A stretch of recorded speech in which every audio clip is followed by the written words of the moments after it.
Jai Hind everyone. Today with us is Ashif Deep. He got recommended from 14th SSP Allahabad, or coincidentally, it was his 14th attempt as well. So today we will try to find out that how to prepare for SSP and like what mistake he did earlier and how he corrected all those. So we will have a look on the complete journey. Okay. So congratulations first of all. Thank you, sir. Thank you for having me. Like he enrolled with Alpha Regiment for the mock SSB interview online program.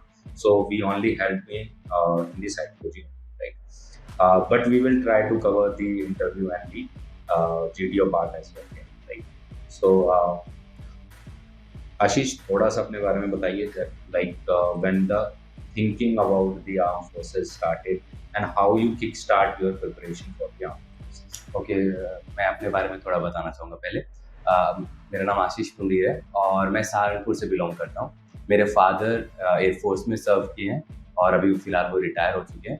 तो मेरे अंदर भी वो kick जो थी arm forces join करने की, वो मेरे फादर को देख के आई। और क्योंकि मैं वैसे इन्वायरमेंट में पला बड़ा हूँ, तो वो मेरे अंदर एक आ गई थी चीज़ कि मुझे ज्वाइन करना है। तो मैंने अपने अटेम्प्ट क्लास 12 से देने शुरू कर दिए थे। I gave NDA and subsequently मैंने बहुत सारे अटेम्प्ट दिए, NDA, CDS and FCAT, all those. And finally अब जाके मेरा अटेम्प्ट क्लियर हो गया SSB। ओके, सो जब आपने स्टार्ट किया, राइट, तो NDA return was challenge for you और it was normal for you cleared it with ease, और आपने कोई कोचिंग दी या किस तरीके से आपने रिटर्न किया? ओके, टॉकिंग अबाउट NDA, तो NDA के लिए सर मुझे लगता है वो बहुत इजी तो नहीं है। उसके लिए भी आपको प्रिपरेशन तो करनी पड़ेगी। आपको प्रिपरेशन भी बहुत सारी चीज़ों के लिए करनी पड़ती है। अब उसमें मैथ्स आएगा, आपका GS आएगा, GS में बहुत सारे पार्ट होते हैं, इंग्लिश, हिस्ट्री, इकोनॉमिक्स वगैरह। तो आपको देखना होता है कि आप किस चीज़ में वीक हो और किस चीज़ में स्ट्रॉन्ग हो। तो आपको उसी हिसाब से आपको प्रिपरेशन करनी होती है। तो क्योंकि मैं GS में अच्छा था और मेरे वो स्ट्रॉन्ग पॉइंट्स थे, और मैथ्स क्योंकि मेरा थोड़ा वीक था, इसलिए मैं पहली बार में क्लियर नहीं कर पाया था। लेकिन मैंने अपने वीक पॉइंट पे काम किया, जो कि मेरा मैथ्स पार्ट था, और फिर मैं क्लियर किया। आपने इंजीनियरिंग करी है, राइट? और इस बार जो क्लियर हुआ है वो SSC टेक के लिए क्लियर हुआ है। सो एक तो ये बताओ आशीष, लेट्स से एनी एस्पिरेंट है, वो टेक के लिए तैयारी कर रहे हैं या फिर जैग एंड के लिए तैयारी कर रहे हैं, तो उन बच्चों का एक बड़ा कॉमन क्वेश्चन होता है कि ठीक है sir, SSB as a whole हमें समझ में आता है, हमारी स्पेसिफिक फील्ड से अगर क्वेश्चन आएंगे तो उसकी प्रिपरेशन कहाँ से करें और उनकी डेप्थ कितनी होगी। तो आपने अपनी पर्टिकुलर जो इंजीनियरिंग ब्रांच है उसके लिए कितना डेप्थ में गए थे, उसकी प्रिपरेशन आपने कैसे? ओके, मैं इस बात पे एम्फेसिस करूँगा कि आप जिस फील्ड से बिलोंग करते हो, वहाँ पर इंटरव्यू में आपसे एक्सपेक्ट किया जाता है कि आपको उस फील्ड के बारे में नॉलेज हो। अब डेप्थ के बारे में बात करता हूँ, तो आपका जो कोर सब्जेक्ट है वो आप एज ए SSB इंटरव्यू में जा रहे हो आर्म फोर्स ऑफिसर बनने के लिए, तो ये PSU से कंपेरेबल नहीं है। तो आपको जनरल ओवरव्यू होना चाहिए आपके जितने भी सब्जेक्ट्स हैं उनके लिए। तो मेरी जो ब्रांच थी इंजीनियरिंग में, वो थी इलेक्ट्रिकल इंजीनियरिंग। तो इलेक्ट्रिकल इंजीनियरिंग में आपकी कुछ कोर चीज़ें होती है, कोर सब्जेक्ट होते हैं, जैसे ट्रांसफॉर्मर हो गया, आपका रिले हो गया, फिर और जनरल आपके वोल्टेज वगैरह हो गए, कैलकुलेशन। तो ये आपको पता होने चाहिए। सिमिलरली आप दूसरे फील्ड में भी देख सकते हो, मैकेनिकल में भी आपको पार्ट्स वगैरह पता होने चाहिए, मूविंग पार्ट्स वगैरह। और जैक का मुझे इतना आइडिया नहीं है, तो this is all I can say. So average question आप आंसर कर पाए, I think that is what is required. I remember one incidence जहाँ पे my question from one electrical engineer was कि आयरन लॉस से जो उसके ट्रांसफार्मर में हमारे कोर होते हैं वो कितने टाइम में लॉस हो जाएगा, मतलब पूरी तरीके से आयरन खत्म हो जाएगा। ही स्टार्टेड करने सो सिंपल चीज है कि वो पावर लॉस है, नॉट ना कि मास लॉस है, राइट, है ना? तो उतना बड़ी ब्लंडर आप ना करें, तो बेसिक कॉन्सेप्ट क्लियर हो, कोई पर्टिकुलर फॉर्मूला इन डेप्थ नहीं है, तो that's fine. Okay, now coming to SSB। So आपकी स्पोकन इंग्लिश या कम्युनिकेशन स्किल जो स्टार्टिंग से सही थी, आपने इस पे काम किया SSB? राइट, जो आप इंग्लिश जो आपको वहाँ पर कम्युनिकेट करनी, क्योंकि this is the language which is used by all the officers in arm forces. तो आपकी कम्युनिकेशन स्किल्स काफ़ी अच्छी होनी चाहिए, क्योंकि अगर आपके पास वो स्किल्स नहीं है कम्युनिकेट करने के लिए, तो आप अपने आइडिया कन्वे नहीं कर पाओगे उतने अच्छे से, और आप वो कॉन्फिडेंस फील नहीं करोगे जब तक आप कम्युनिकेट नहीं कर पाओगे। तो मेरी जो कम्युनिकेशन स्किल्स थी वो शुरुआत से इतनी अच्छी नहीं थी, क्योंकि मुझे लगता है मैंने इतना पार्टिसिपेट नहीं किया था एक्स्ट्रा करिकुलर एक्टिविटीज़ और इन सब चीज़ों में, और प्रैक्टिस नहीं की थी। लेकिन इवेंचुअली आई रियलाइज कि इन सब चीज़ों की बहुत ज़रूरत है कम्युनिकेट करने के लिए।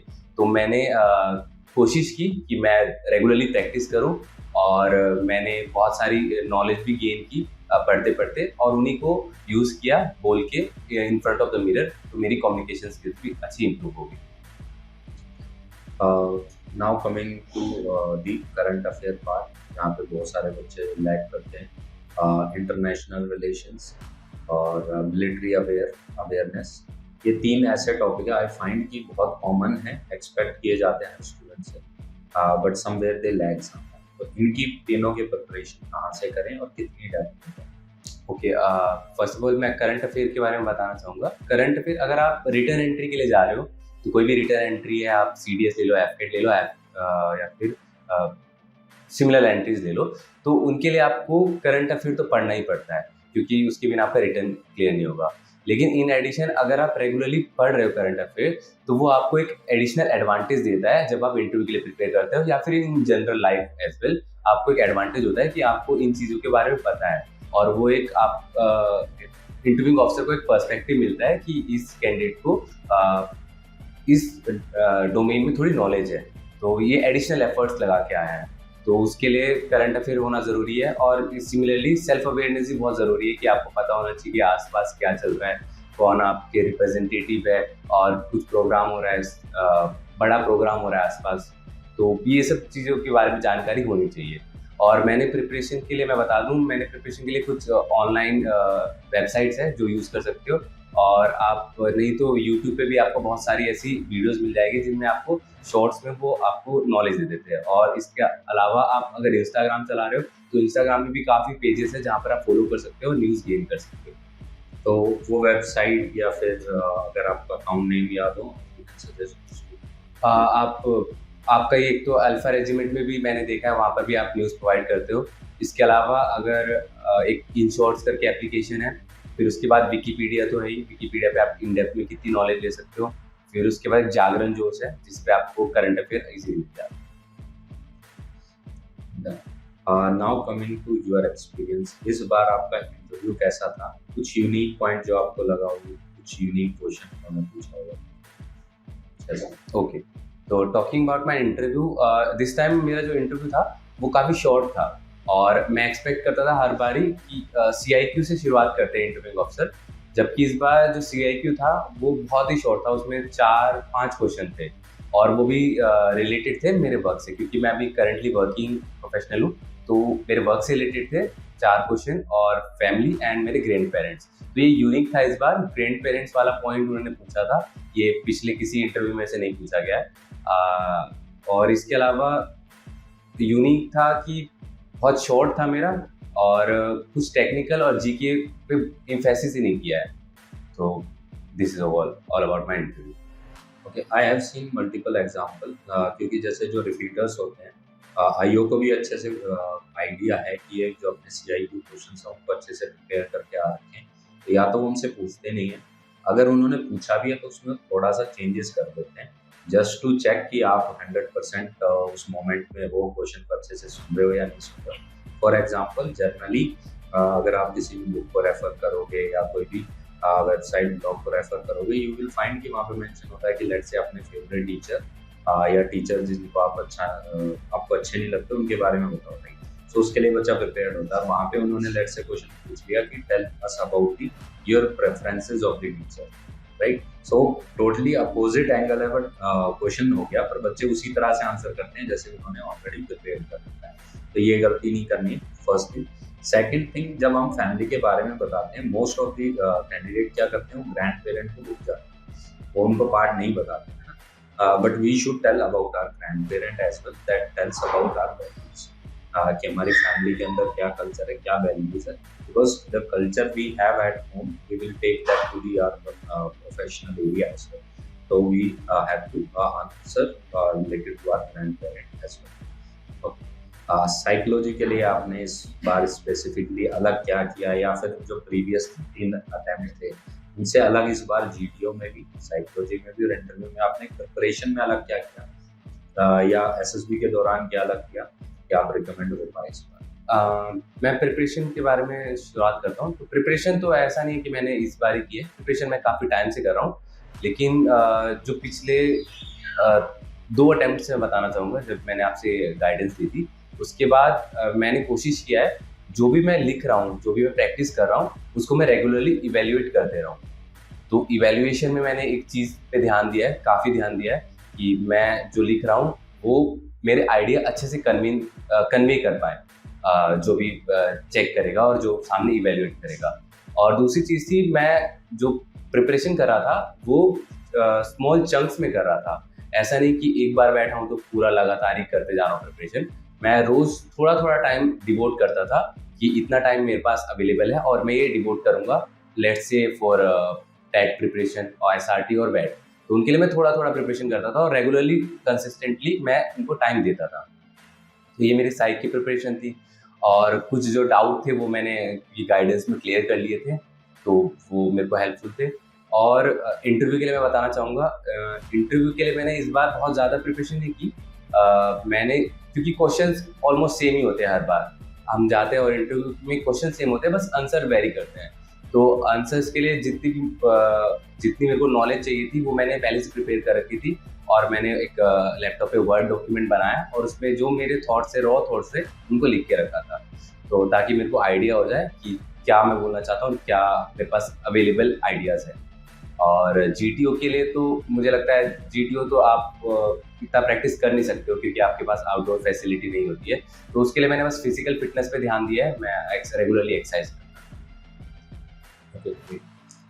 अभी आपके बैच में और जो बच्चे रिकमेंड हुए थे वो फ्रेशर थे, रिपीटर्स थे? मेरे बैच में जो 14 एसएसबी को रिकमेंड हुए, उसमें 3 बच्चे रिकमेंड हुए और तीनों रिपीटर्स थे। ग्रेट। अभी आपका क्या स्टेटस है? Like I want to inform that he got 1 point in the medical, for which he will be again reporting to the in front of the medical board, और we hope he will sail through it, और obviously होगा वो सब कुछ, and he will serve our nation and make country proud of him, right? Thank you everyone, and thank you Ashish for coming here and making us proud. एक चीज as a disclaimer या last में मैं mention करना चाहूँगा, right? Like no institution, no coaching institute can claim the success of the student, right? We can take analogy of bicycle, that is simply that जो hardest work है pedal push करने का, वो खुद जो उसको राइड कर रहा है राइडर ही करता है। As a teacher you can only थोड़ा बहुत उसका जो डायरेक्शन है हैंडल की, जिसमें सबसे कम एफर्ट जाता है, वो थोड़ा सा आपको toward the right direction point कर सकते हो। So we are not claiming his success, क्या ये खुद का हार्ड वर्क है। और एक जब सक्सेस क्रिएट होती है तो उसमें बहुत लोगों की मेहनत जाती है, पेरेंट्स भी हैं, सोसाइटी भी है, टीचर्स भी हैं, बच्चे की खुद की मेहनत भी है, लक भी है, बहुत सारी चीज़ें हैं। So best of luck Ashish for your future career, and we hope you will do very good there as well. Congratulations once again, and thank you for Thank you, sir. Thank you for having me.